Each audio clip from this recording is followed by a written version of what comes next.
Assalamu alaikum, dear students.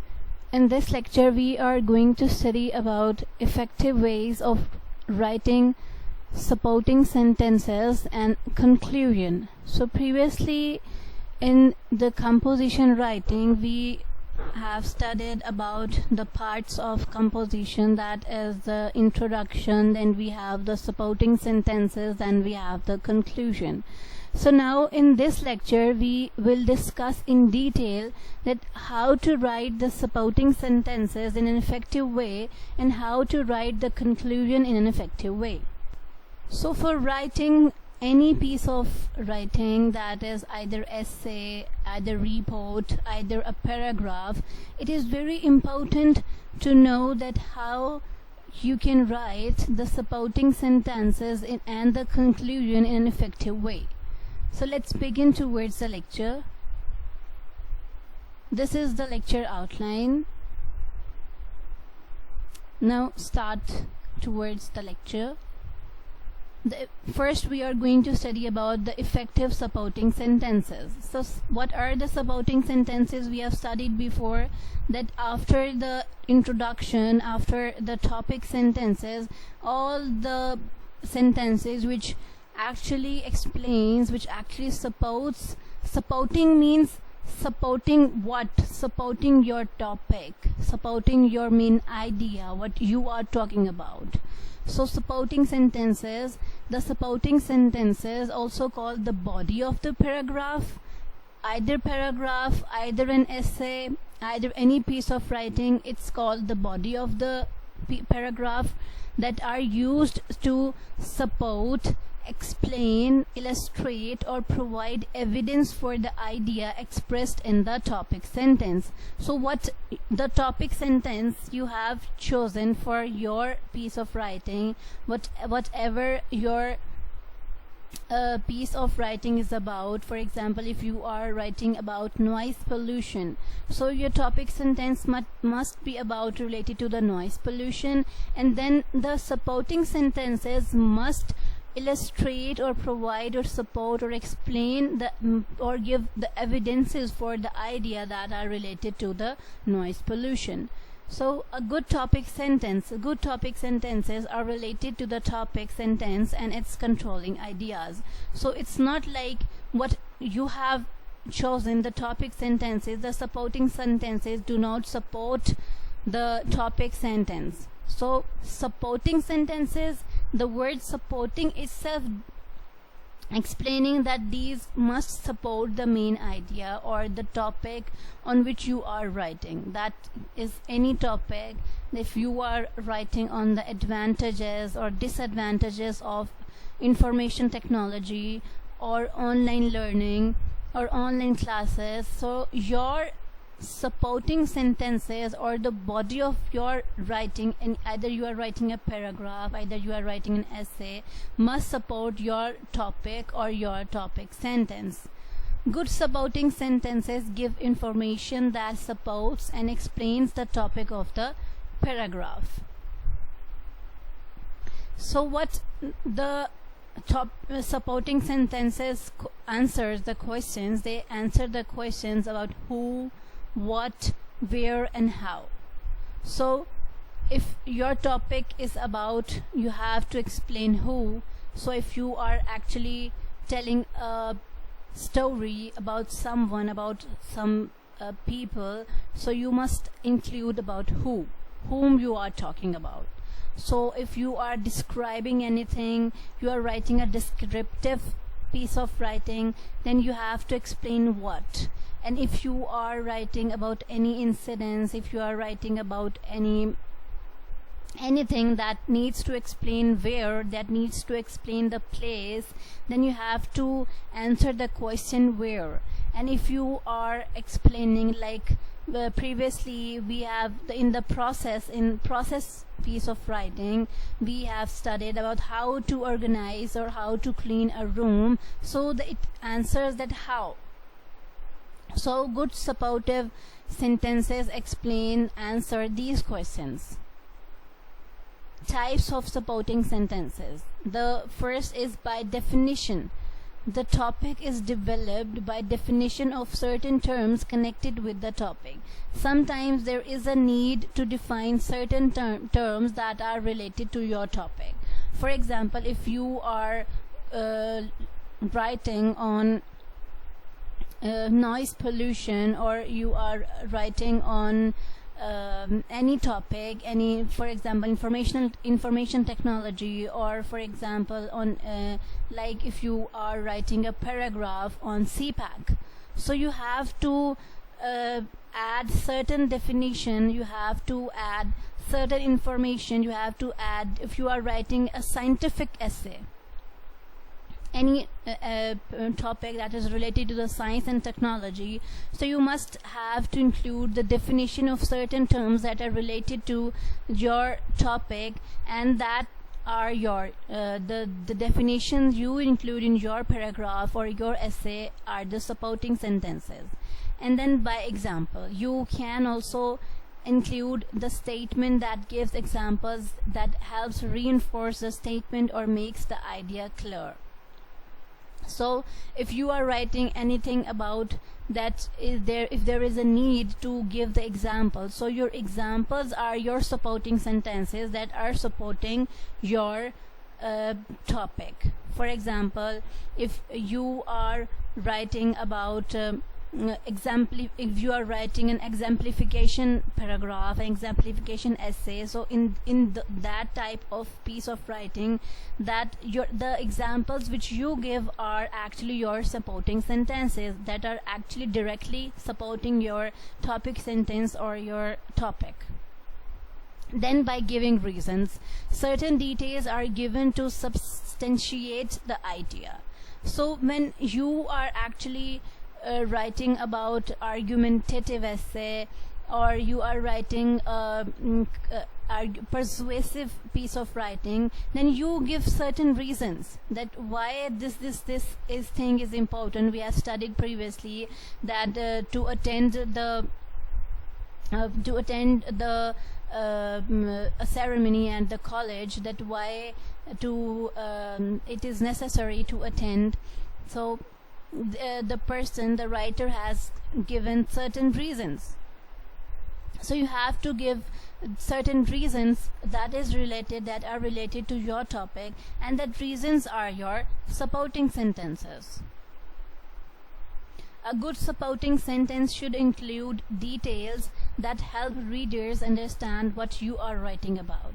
So you have to write those details in your supporting sentences, in your body of the paragraph or an essay, that help the readers to understand what you are talking about. It's not like if you are talking about noise pollution, you start writing about in your supporting sentences about the advantages and the disadvantages of the CPAC program, or the advantages or disadvantages of online learning.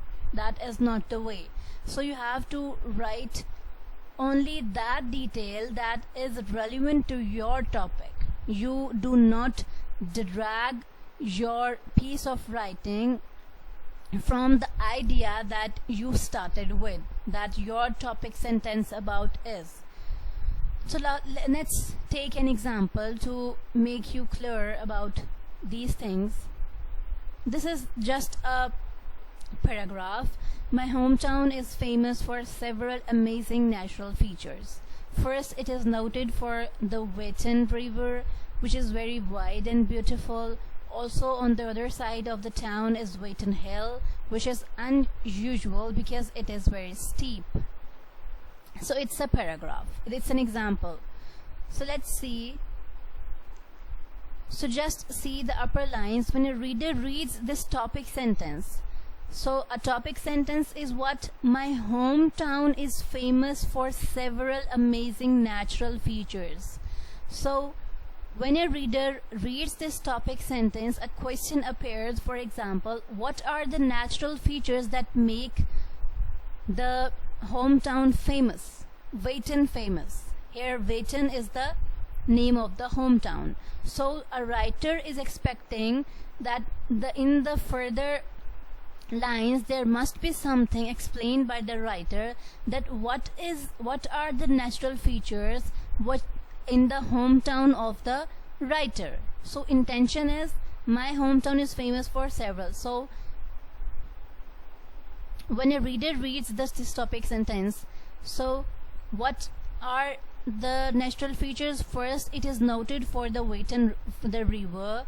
There is a river, there are hills. So the sentences after the topic sentence give detail and answer the question. These are the supporting sentences. So these are the supporting sentences which are actually supporting the main idea, the main topic sentence.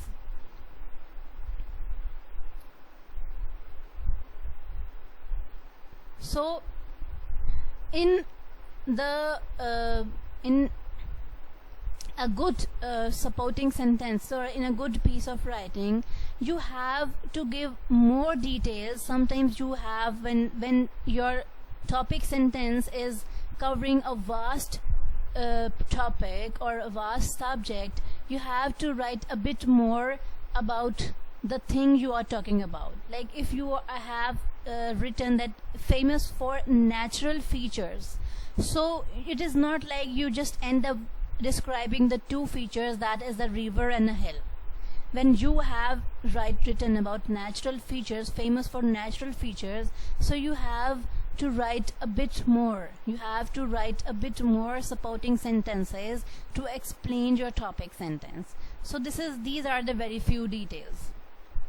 Look at this paragraph. My hometown is famous for several amazing natural features. First, it is noted for the Witten River, which is very wide and beautiful. On either side of this river, which is 175 feet wide, are many willow trees which have long branches that can move gracefully in the wind.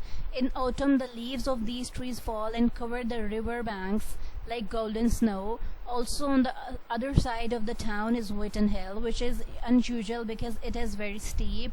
Even though it is steep, climbing this hill is not dangerous because there are some firm rocks along the sides that can be used as stairs. There are no trees around this hill, so it stands clearly against the sky and can be seen from many miles away. The third amazing feature is the big old tree. This tree stands 200 feet tall and is probably about 600 years old. These tree landmarks are truly amazing and make my hometown a famous place.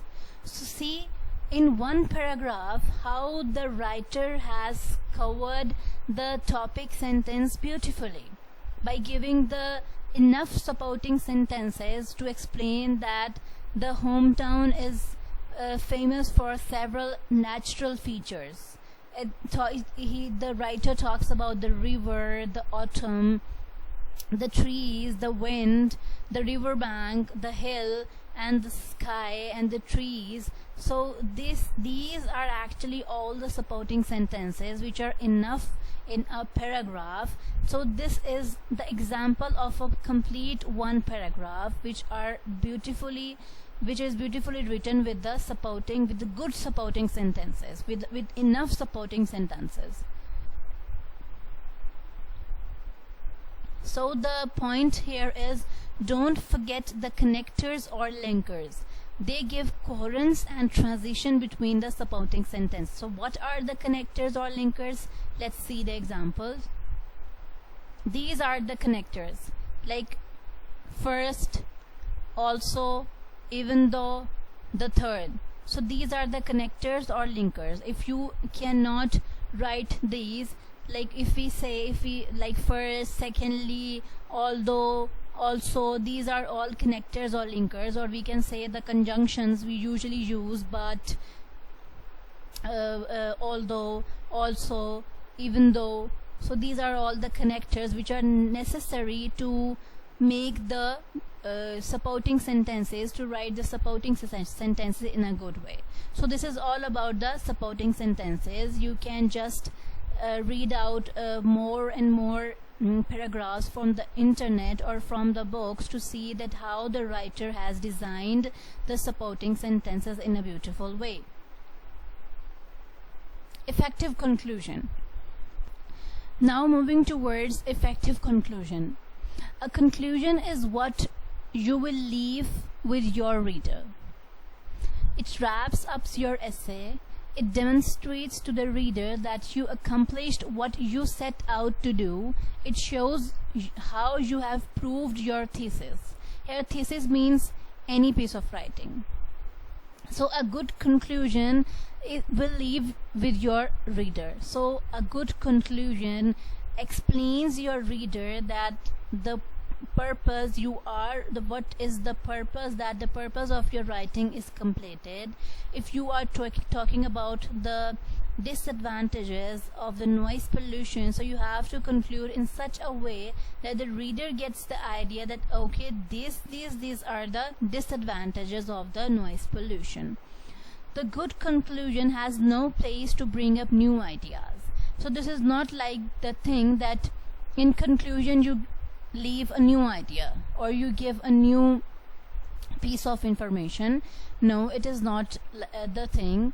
In let's begin.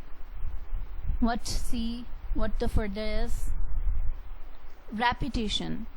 So in conclusion, you are not allowed to repeat your introduction. Some students, what they do in conclusion, they exactly repeat what the introduction was. So you are not supposed to repeat your introduction. Summary. It's not just a summary of your body paragraph. Some students they just summarize the whole ideas what they have discussed before. So this is not the good conclusion. Remember, an effective conclusion do not include the repetition of your introduction nor the summary of your body paragraphs or your supporting sentences. New ideas, it's not a place to add new content or make new arguments. So in conclusion, you are not allowed to add any new content. Focus your conclusion, summarize your paragraph. So what you have to do in the conclusion is summarize your paragraph. You have to wind up all the ideas together, but not in a way that seems that is the summary of your supporting sentences. Convince the reader of your position, challenge them to think about the issue, encourage them to take action. So convince the reader, like if you are writing any piece of writing, so your conclusion must have those type of sentences that convinces the reader that okay, you have done justice with your piece of writing about what you are talking about. Challenge them to think about, if you are writing about the noise pollution, disadvantages of the noise pollution, so you must write your conclusion in such a way that the readers are encouraged to make them think that okay, this is a serious issue, this should be reduced, and encourage them to take action, that if anyone reads your piece of writing, they should start taking action against the noise pollution. What are the conclusion starter statements? Like what you have to start your conclusion with, like all in all, to sum up, in fact, obviously, surely, truly, although, in the future, when. So these are some starters with the help of which you can start your conclusion paragraph. Purpose of a conclusion, that what is actually the purpose of a conclusion? To signal the end of the essay, to wrap up the various points of your essay or paragraph or any piece of writing. The conclusion is not a summary. Again, it's not a summary. A summary simply restates the points made in the paper, while a conclusion wraps it up together. So there is a difference between restating all the points that are made earlier in your piece of writing or wrapping it all together. Like you have to wrap it all together in a different way, in a way that convinces the reader, that encourages the reader, that persuades the reader to agree with your point of view. A conclusion brings your writing to a close and ideally leaves the reader with a strong impression. A weak conclusion will make the reader why they bothered reading it, and they won't be left considering the ideas mentioned throughout. So your conclusion must not be like that the reader may get an impression that they have wasted their time by reading your piece of writing. So you must left an impression that your piece of writing is actually having an importance, is actually important for the readers, and the readers must must acknowledge your piece of writing, and the readers must get a strong impression that okay, by reading your piece of writing they have gotten enough information for future, for further plans. The final sentence, your final line should be a zinger. Here zinger does not mean the zinger burger, it means your line, the final line must be striking the minds of the readers, must strike the thoughts of the readers. Leave the audience with a clear statement that wraps everything up. Like for example, if you have written about anything about school uniforms, so it's an example, school uniforms are clearly the best way to go if we want to enforce a safe, productive learning environment in our schools. So this is a good way to end your paragraph. So this is all about today's lecture. These are the some references from which you can take further guide as well, or you can take further material from the internet as well for your clarification. Thank you. Allah Hafiz.